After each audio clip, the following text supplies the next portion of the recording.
new episode of the Heat Treat podcast. Today we have Matt Clark, sales manager of Large Heat Treating in Texas. So first of all, how's it going, Matt, and how's Texas doing? It's hot. If you've been watching the news, we are under a record heat wave, and being in a heat treat shop on top of a heat wave in August is a lot of fun. So we're doing the best we can just to get by right now. Yeah, I'm pretty sure it's hot up there in Texas, and plus, if you're doing some normalizing and some annealing, it gets even hotter. So we're gonna talk today about large heat treating, the process they have. We're gonna go very technical on some nitriting, boronizing. But first of all, Matt, I would like you to make a brief introduction of large heat treating and a little bit of your professional career, so people know who are we talking to and the company we're gonna have the discussion around. Absolutely. Lark is a family-owned company. It was started by my father, my uncle, and my grandfather. My grandfather was a shop foreman at Cook Heat Treat back during World War II. As things progressed, Cook was bought out a couple of times. He really didn't like the way things were going. He talked to my father and my uncle and said, we're going to do this on our own. So in 1978, we founded the company. 1981, we quenched our first load. In those couple of years at the beginning, that were all three working full-time jobs and coming over to Lark at night and on the weekends, getting things ready, just starting to run some work. We started making bowsprings for bow and old tools. And like I said, we quenched our first load in 1981 and have just done everything we could to expand since then. Still family owned. My father's 75 years old, still works 5 days a week. He's in here a lot of Saturdays. He'll die in that office, I'm sure. So he's blood, sweat, and tears for Lark Heat Treating is his life. So it's a family company. I'm third generation. I have 3 children, and I'm hoping that one of them will take an interest in the heat treat world, and we'll continue the family here. My brother, who's our purchasing manager, he has 2 kids. One of them may take interest in it. And if none of the 5, then we'll figure out something from there.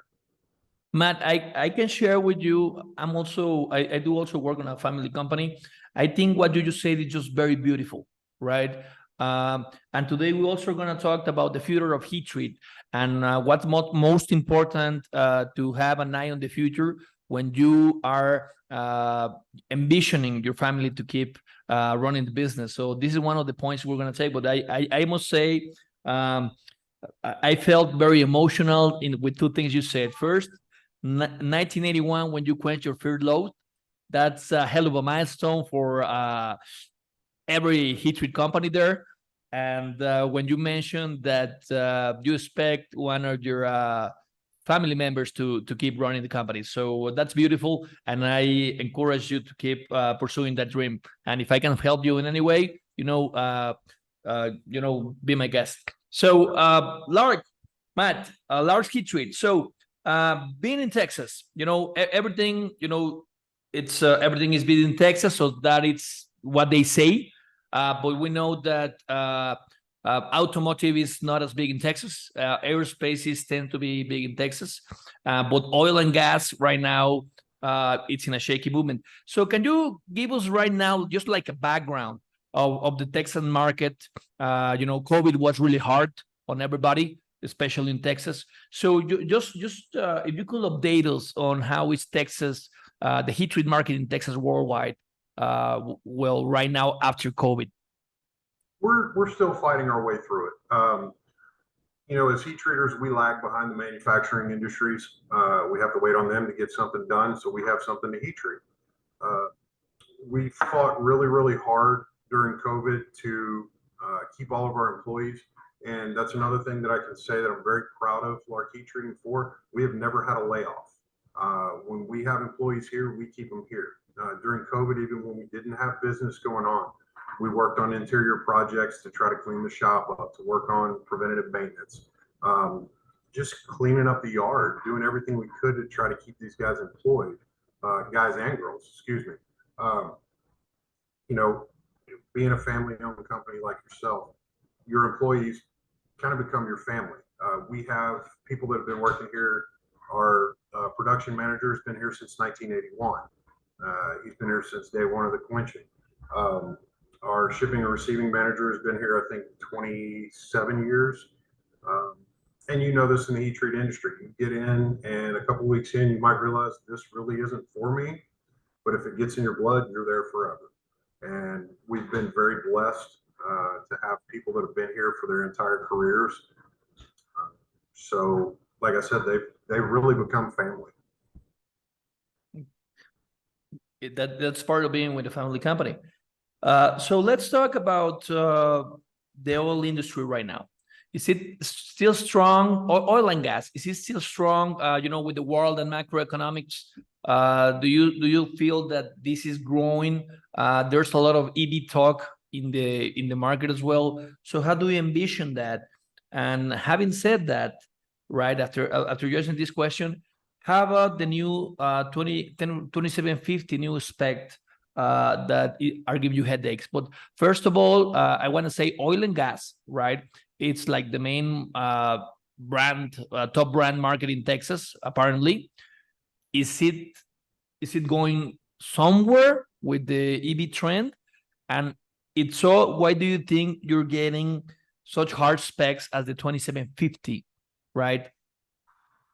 Both very good points. Number one, we are seeing an uptick in business right now. June was our best month since 2013. With that being said, it's a pretty strange market. You're not seeing a lot of the offshore work. You're not seeing a lot of the completion tools. You're not seeing a lot of the fishing tools. It's a smattering of everything across the board. We are probably 85% tied to oil and gas. So when the market falls off, we fall off. I had to learn very early in my career, when you see the rig count going down and the price of oil going down, you better put some money back, because there's some hard times coming. In reference to the 2750, we are an API shop.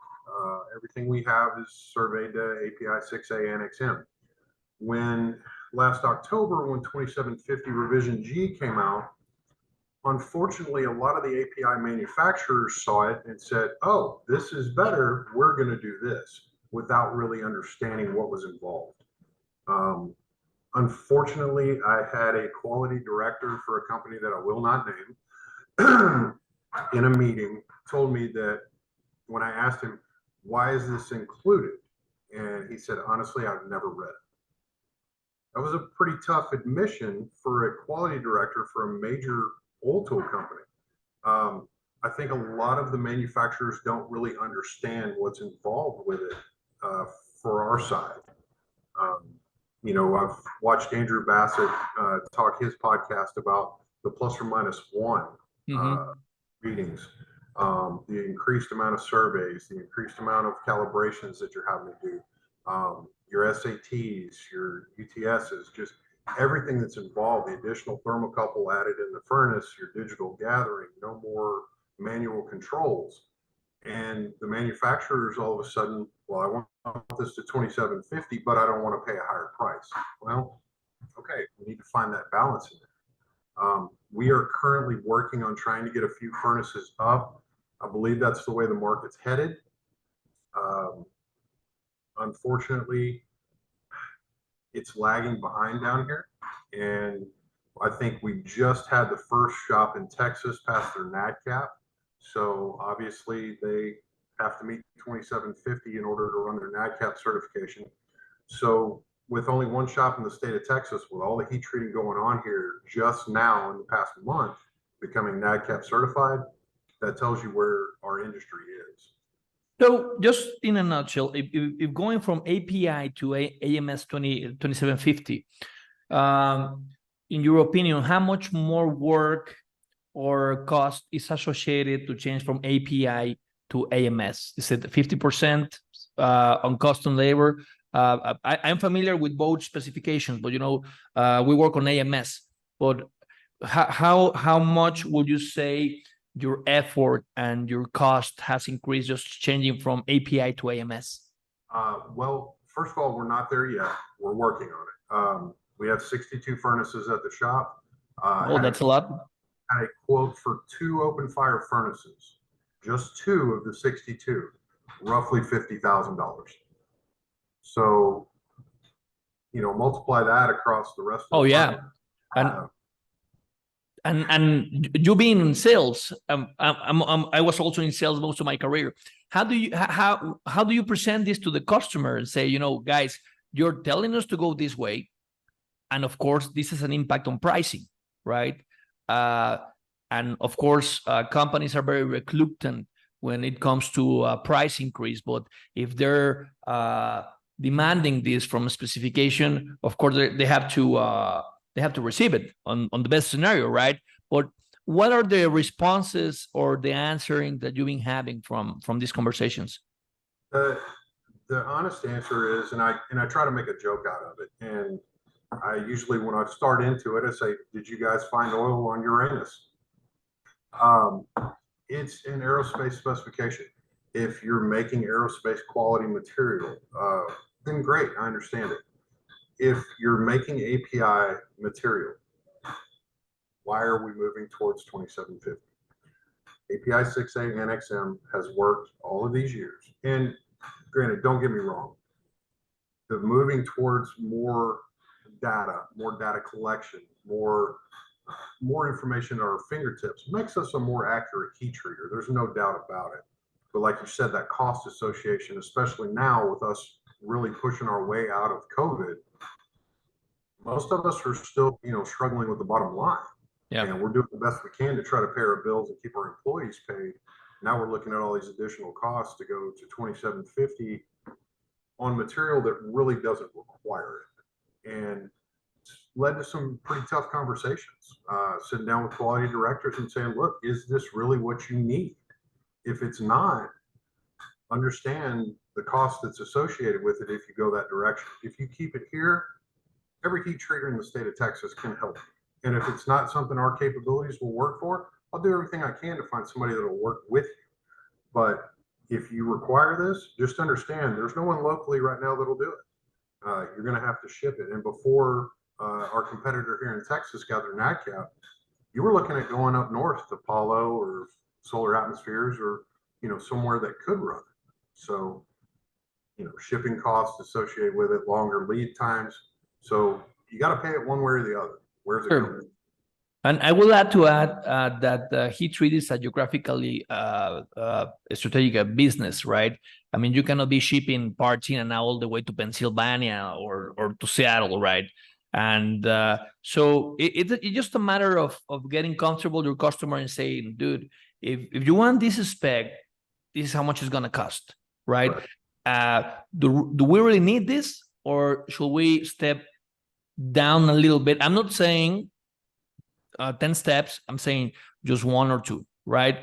And I have the same pain. So for you to have some nice conversation today, I have the exact same pains, but it's like the hustle. Now let's move to vacuum technology and vacuum furnaces. You talked a little bit about this in your last answer, but what have you seen in lately on vacuum heat treating, especially in new advanced technology, especially with and it comes associated with the previous question, with the aerospace, the aerospace industry. I don't think we do you do much on oil and gas on vacuum. Am I right? Or vacuum is fully for aerospace? Correct me if I'm wrong. No, a lot of our oil and gas customers, we do a lot of tool steels. Okay, tool steel. Okay. Finished machines, so run them in a vacuum. Your 400s, your 300 series, getting your solution anneal, your tool steels going through your hardening, double and sometimes triple temper. Got it. Your high nickel alloys, all of your Inconels, your Hastelloys, going through bright anneal. That's been a big one here lately. As far as the industry moving forward, you see the increases in what the vacuum capability is. Little birdie told me that there's some testing going on at one of the heat treaters. They're looking at, used to be a 10-bar quench was huge. Now a 20-bar, now a 50-bar. Now there's even talk of a 100-bar quench. So the word I'm getting is that there have been some tests done on a fully machined piece of 4130 in the annealed state that was vacuum quenched and tempered and got NACE results, 95.75. And this was on a 4-inch cross section. So what will that do to the future of our industry? If you're not moving forward with your vacuum heat treat capabilities, you might be a thing of the past and go the way of the dodo bird. If you do that, and this is the other thing that was really kind of concerning, you look at all the machine shops, the rough outs, you're still going to have your forgings, because what's a forging? It's a casting that had the crap beat out of it. So you get the forging to where you want, you can finish machine it, vacuum heat treat, and go out the door.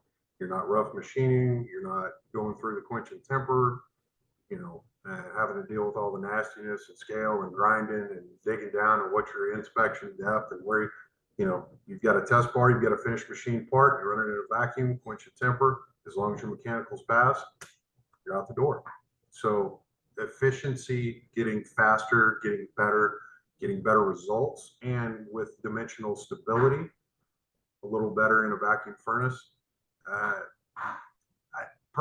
think that's the direction it's going. One of the other things, and I'm still trying to educate myself more about it, is the hipping process. Okay. That's come along with the 3D printing. So if you think about, layering a cake, it's kind of what you're doing when you print 3D material. Well, my first inclination was, okay, you've got to have lamination in that material. It's like everything's stacked on top of each other. Well, the hipping process, going through hot isostatic pressing, getting it more of a normalized grain structure. That way you can do something with it and heat treat it. Spoke this morning with a company up in Michigan. We've been having some issues with some parts that are really too big for us to run, looking at laser hardening. So that's been a really interesting concept that's come up in the past couple of days, which, funny enough, I used to hear about laser hardening back in the early 90s. And I was laughed out of the room, and we're not going to do that. We're never going to be there. Well, here we are, 2023, and it's a real viable possibility. So technology is always changing, and we've got to follow with it, as you well know. If you don't, you're going to fall behind. Here's my impression about the diverse processes that there are out there. You mentioned a couple. You mentioned laser, HIP. Of course, there's nitriting, carburizing, normalizing, and annealing. So still has to be treated in different ways, right? And each way has become more specialized as the spec goes up, right? And the technology, also innovates stuff, right? Because furnaces are not cheap, right? Especially when you're talking about new ones. So in my impression, there are just so many processes that a heat treat shop can get good at. Because if you want to make a bunch of those, or maybe all of those, you're not going to become the guy at the process. Do you have an opinion on that one? I do, because I will argue that point. We're one of the few full service heat treat shops in Texas. There are a couple that do as many processes as we do. One of the things we're very blessed with here, even as a small family owned business, we have 3 metallurgical engineers on staff. We also have our production manager, Mark Banis, who's been here since day one, who honestly has a photographic memory. I would take his opinion, unfortunately, over all 3 of my metallurgical engineers. One of them is in charge of special projects. He also has a degree in physics, Ahmed Figueroa. Ruben Parga is our plant manager, and then Calvin MacGyver, oddly enough, is in our sales department. So we have a metallurgical engineer that has the personality to get out and sell. So with all 3 of those guys, plus Mark on our staff, along with my father, who's been around heat treating his entire life, we've got a ton of knowledge, and that's really spread around our shop. Calvin, wrote his dissertation on induction heat treating. So when there's an issue comes up, they generally go to Calvin. Ahmed is very versed in the vacuum and the nitriting department. Ruben, obviously, as a metallurgist and a plant manager, he really has to spread himself around. He's really focused himself in the open fire shop.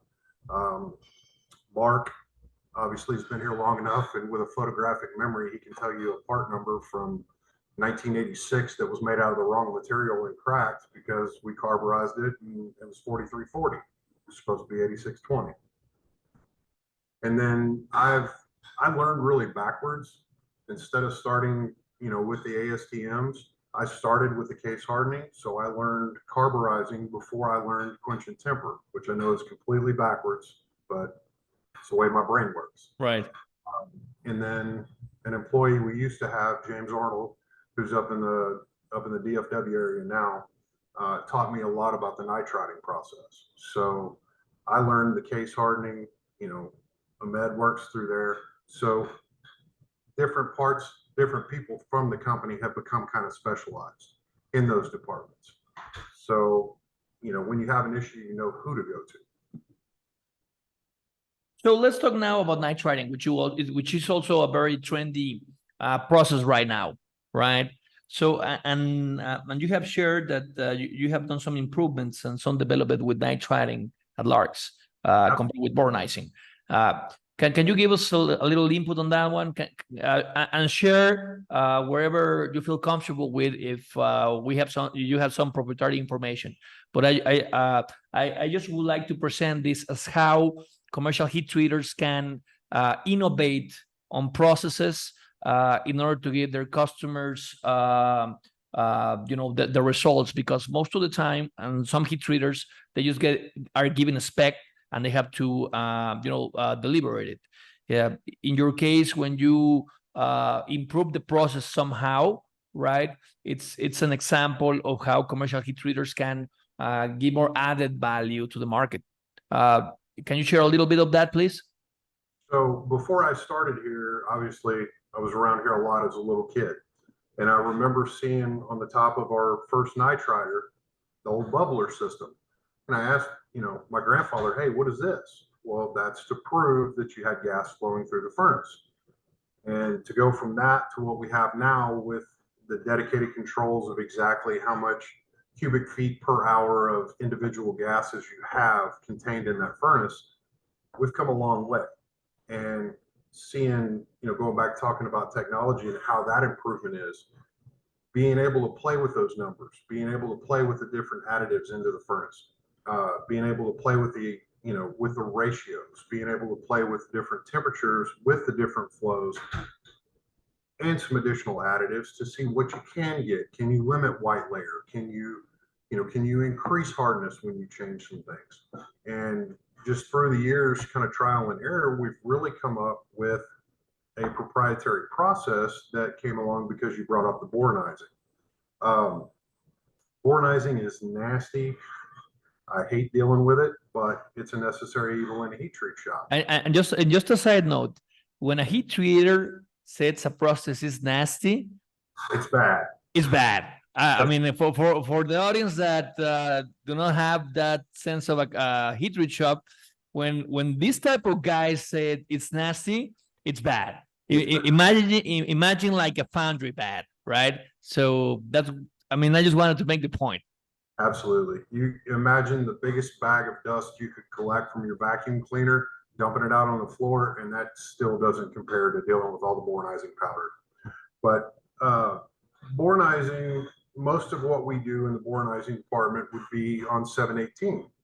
So one of the things that's always scared me was, in order to get the case on 718, you're having to increase the temperature fairly high, a lot of times surpassing your aging temperature, which will cause your tensile and yield to come down on your base material. We started looking at it and said, okay, is there a way we can introduce a case hardening process to the 718?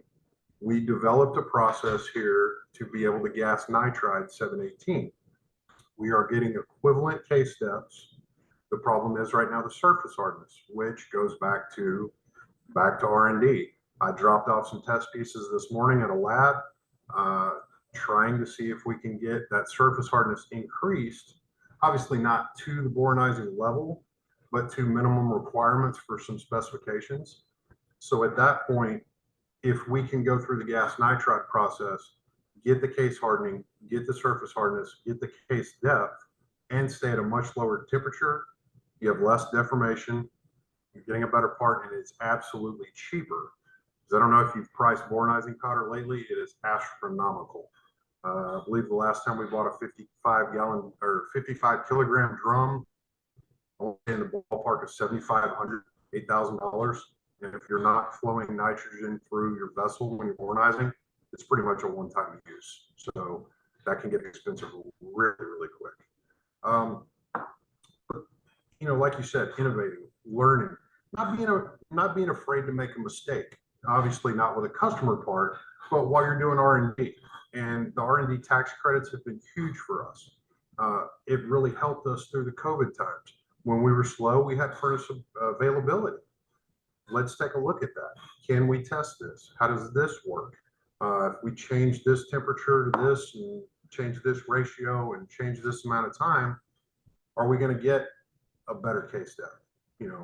And you well know nitriting is not exponential. You're not going to keep increasing by the amount of time. Eventually, you're going to get to the point of diminishing returns. So at that point, how do you get what the customer is asking for, even though sometimes it's pretty much impossible? Sure. And going back to one of the comments we made before, also when you tell the customer, hey, you're changing the spec, so I'm going to increase my price. And there's also the case when you improve your process, you can make a little more money and say, hey, customer, I did this improvement and I can give you a better deal, right? But I also need a little more volume, let's say, right? So that happens as well. Not as many times as the price increase, but when a company can actually develop a process when they are able to save some money to the customer and make a little more money on that research, let's say, I believe it's a win-win, and that's where the added value of having so much knowledge as you do in your heat treat shop, it's very beneficial for the R&D committee. Oh, absolutely. And it's, like I said, it's helped us tremendously. And to your point, a lot of times I will tell the customer, look, if you have a better deal somewhere else, I will point you in that direction. I want what's best for you. And I tell customers all the time, and a lot of times they look at me and go, are you serious? I'm like, if I can help you find a better process, I would rather you go there and have a good part instead of us trying to do something that's out of our realm and reaching and maybe not doing as good of a job. Specifically, like I said, talking about the laser hardening. We have some tool steel parts that are too long for our current vacuum furnaces. Reaching out to look at laser hardening on them instead of us trying to mask them, run them open fire, deal with the decarburization. They're too big for our atmosphere furnaces. So trying to find someone that's capable of running that in an atmosphere. And we're talking about 90-inch length. So even a 3672, they're not going to work. Just trying to figure out what's best for that customer. And if I can, saving them money wherever I can. Totally. That's a lot of times customers look at me and go, why, what are you doing? Customer or heat treat X, they were charging us this much. Why? I love the fact that you're doing it for this price, but. Hey, Matt, you're still there? Yeah, I'm here. Hang on. I have so just an issue with your camera. No worries. Hang on. Let's see what happened. Can you hear me? I can hear you. Okay, hang on. Let me figure out where that went. No worries. What in the world happened? All right, let's see.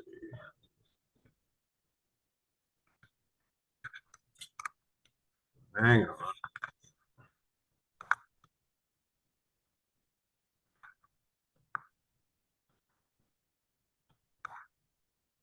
Hey, you got to be kidding me. It's plugged in. We're good. Why? No, it isn't signal.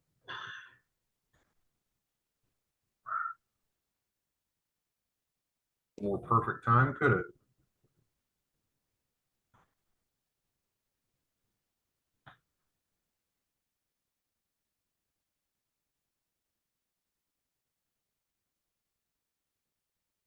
Go. Hang on. No worries.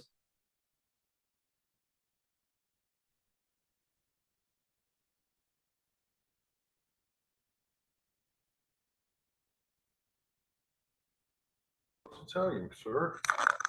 What in the world just happened?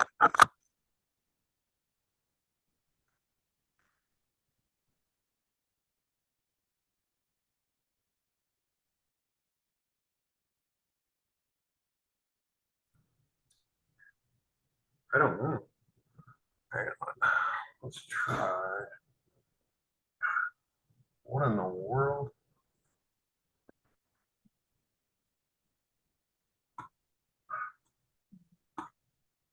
Well, Is it working? It is. okay, there we Got go. it. Got it. You know, I find this and it happens a lot, no worries, but you know, I find it really funny that we're talking about all these R&D innovations and technologies and processing, and then we're always caught with low battery or like a bad wire, and you know, our credibility goes to the floor. But no worries, you know, we'll edit that. So coming back, um, you also shared that you're developing a software.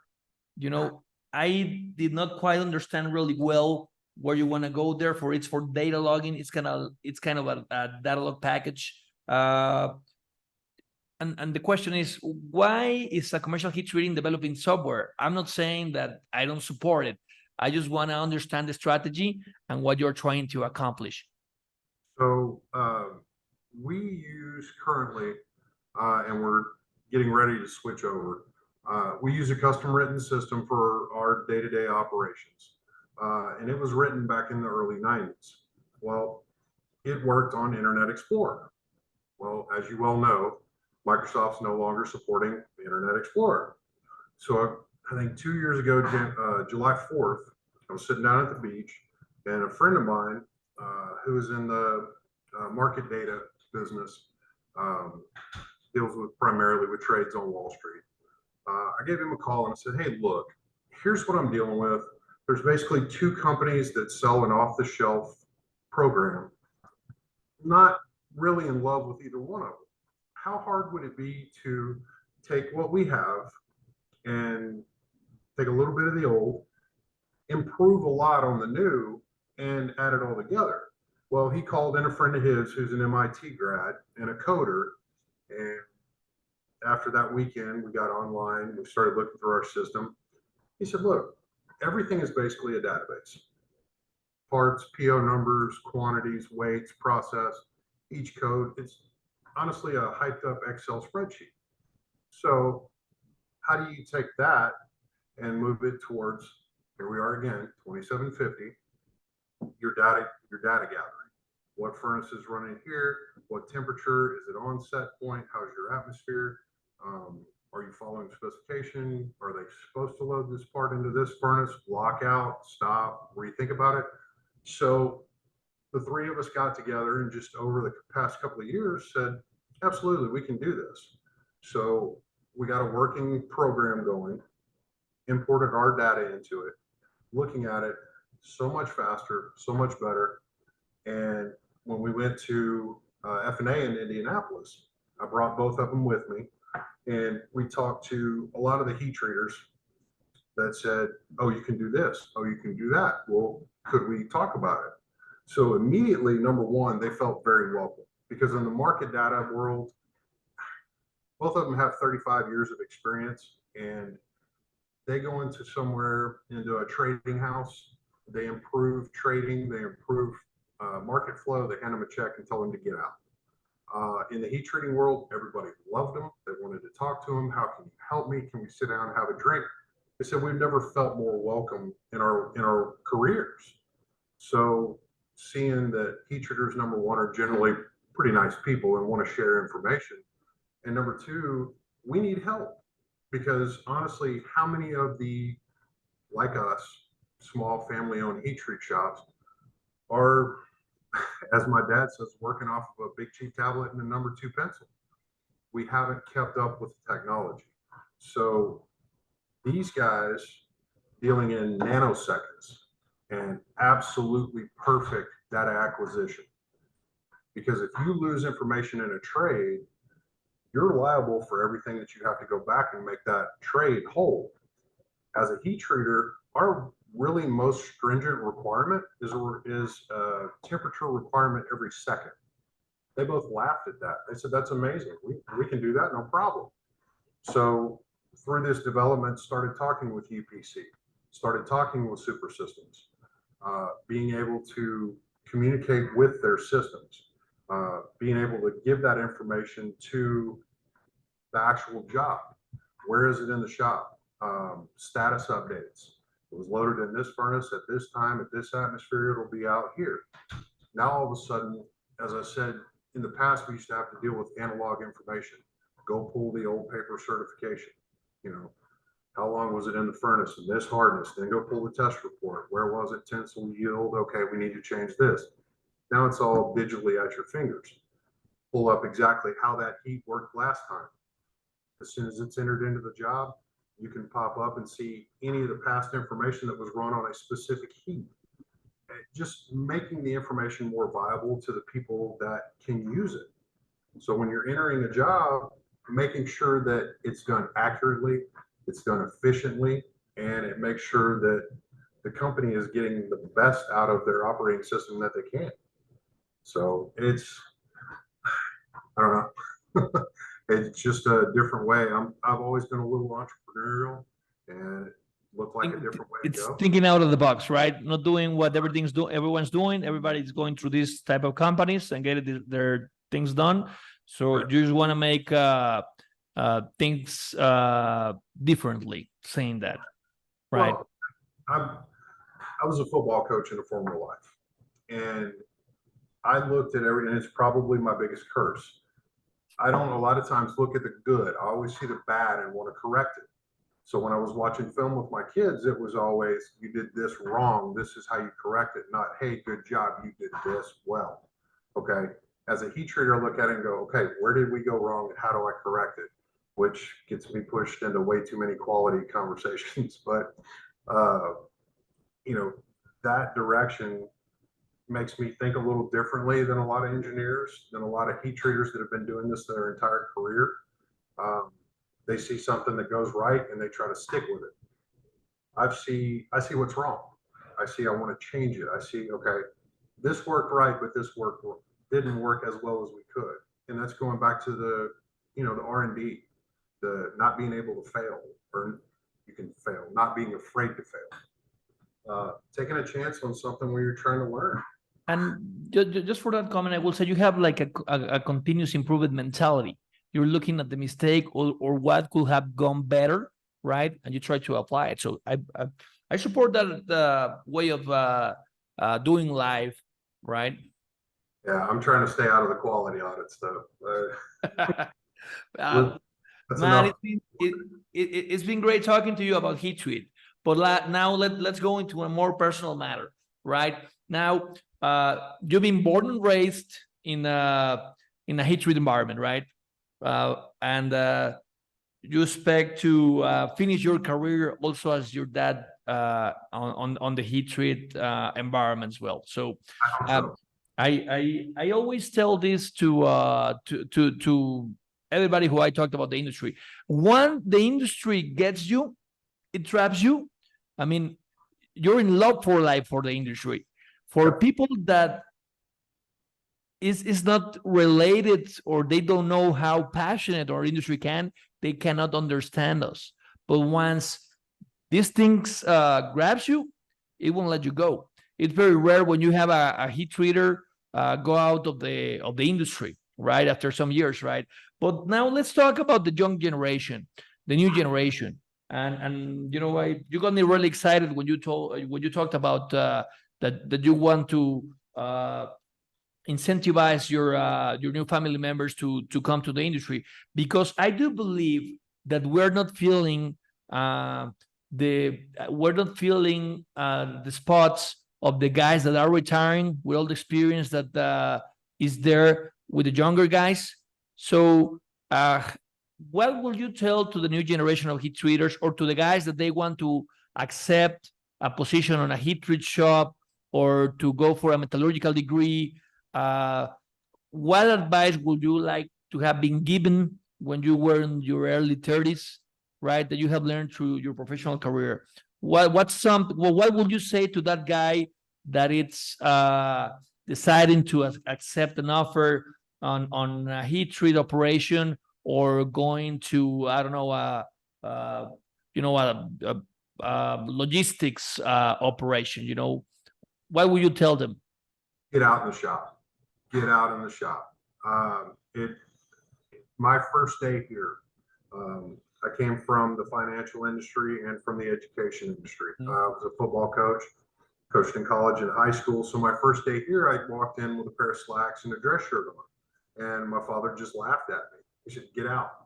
He said, "Go get a pair of steel." What was the dress shirt white, by the way? No, I knew better than that. Yeah.